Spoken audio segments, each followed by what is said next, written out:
In order to gain anything, one must first lose a family, a child, a dream. This was stated in an article on Adoption Media. How true it is that Newton's third law states, for every action, there is always an opposite and equal reaction. Think about this next time you stumble upon the thought of bearing children, whether by accidental pregnancy or genuine childbirth. In this speech, I will tell you exactly why, with these lifelong decisions, an equal and opposite reaction impacts our lives individually through economics and emotion. To begin with, my first point addresses the problem of the rise in the population of orphans. There are far too many, and several exist in poor living conditions and are often abused. One of the number one issues with increase in orphanages and foster care is the growing population of children who are raised to face the real world with no education and absolutely no discipline. The UNICEF, which is the United Nations Child's Fund, calculated that there are currently 143 million orphans in the world today. Measuring the numbers, this all results in money out of our pockets through government programs such as Medicare for the poor and parentless. The population increase of orphans in the future will result in higher taxes and possibly inflation that in turn depreciates the dollar value significantly. The problem of orphans not only affects us indirectly, but also through greater government spending. Thirdly, how can you call yourself a human, an American, if you let a children suffer the indecencies of poverty? The situations of orphans aren't as easy as books like Oliver Twist and Jane Eyre have made it. Sure, you can argue that these portrayed real situations like the corruption of Mr. Brocklehurst or the filth of the homes. Okay. However, they all have relatively happy endings. In reality, that is not the case at all. Lives are not fiction. This is a prevalent real-world issue, one we must deal with now. These lives are of value to us, bring me to my second point, which is the physical and mental loss aspect. To start with, on adoption.com, they state 7 lifelong issues. However, today I will focus on the very first one, loss. In particular, the loss of a family member, which causes a void in one's life. This is a void that can be filled with new relationships, new lives, and possibly new experiences. The lives and the loss of them invokes suicidal thoughts in those that are grieving. But how can we restore dead relationships? We can't, but we can allow closure by giving it room to grow and perhaps with another child. True intimacy with an adopted child may trouble some of you, and even the adoptees will hold back affection. But the underlying point is that both sides need each other, and that in turn is the unforgettable bond itself.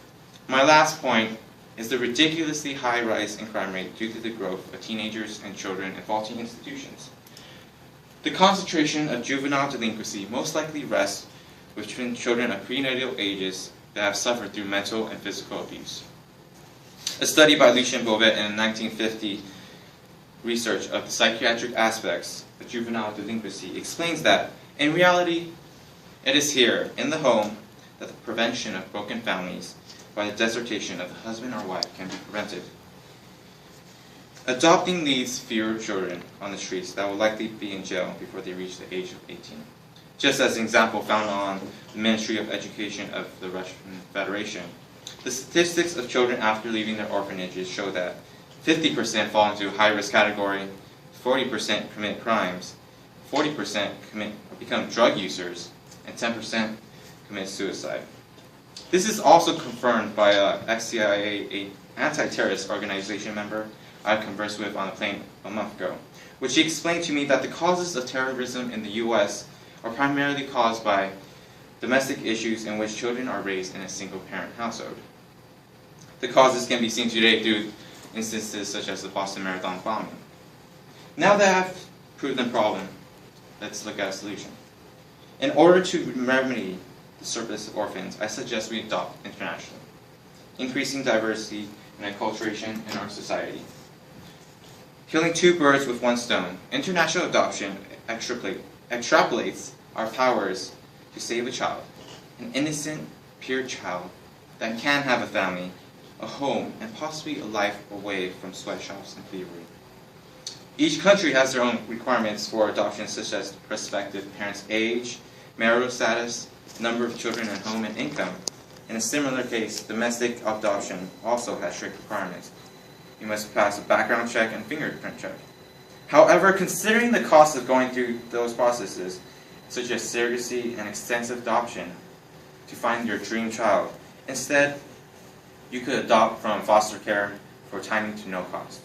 The opportunity to heal and even create love for another human being as your own is the beauty of adoption. Secondly, in order to control the size and population, we should adopt. Housing unwanted children is a big benefit because in doing so, population stays steady at where it is instead of increase through the growth of biological children. The 2000 United States Census reported that number of 59,773,654 biological children are in the world today, compared to the 1.586 million adopted children. In effect, by neglecting the millions of children without a family instead of adopting, you are hurting the economy. In addition, though you may say, wow, adopting is expensive, however, there is one simple solution you can follow if you want to avoid high costs. By either adopting special needs children or through foster care, you will lower your costs significantly. The other benefit is that instead of costing you money, adopted children could be a write-off on your taxes, and in the long run, saving you money. And finally, adoption can be the solution to couples who are infertile or fear the risks of genetic diseases. For the people who are either single or homosexual and desire children, it is a good idea to adopt rather than deal with all the complications of using a surrogate mother or sperm donor to create a natural child. In addition, infertility is a huge reason why adopting can save you the time of finding the right sperm or egg, and also adopting will